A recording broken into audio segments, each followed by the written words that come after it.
2011 সালের 7ই জানুয়ারি, যা ছিল পৃথিবীর কাছে একটা ভয়াবহ সীমান্ত হত্যাকাণ্ড।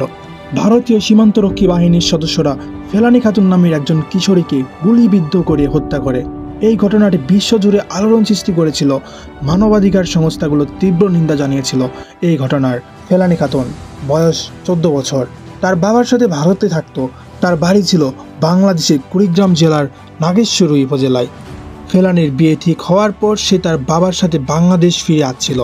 যখন সে তার বাবার সাথে সীমান্ত অতিক্রম করছিল, তখন বিএসএফ তাদের লক্ষ্য করে গুলি চালায়। ফেলানীর বাবার সামনেই তাকে গুলি করা হয় এবং সেখানেই মারা যায়। এই হত্যাকাণ্ডের পর ফেলানীর একটি ছবি সামাজিক যোগাযোগ মাধ্যমে ছড়িয়ে পড়ে, যা বিশ্বজুড়ে আলোড়নের সৃষ্টি করে। ছবিতে দেখা যায় ফেলানীর লাশ কাঁটাতারের বেড়ায় ঝুলছে। এই ছবিটি মানুষের মনে গভীর দাগ কাটে এবং বিএসএফের মানবাধিকার লঙ্ঘন নিয়ে প্রশ্ন তোলে। এরপর বিশ্বব্যাপী ফেলানী হত্যার বিচার নিয়ে অনেক আন্দোলন হয়। প্রথমে বিএসএফ তাদের নিজস্ব আদালতে অভিযুক্ত সদস্যদের বিচারের আশ্বাস দেয়, তবে সেই বিচার প্রক্রিয়া নিয়ে অনেক সমালোচনা হয় এবং অভিযুক্তদের খালাস দেওয়া হয়। পরে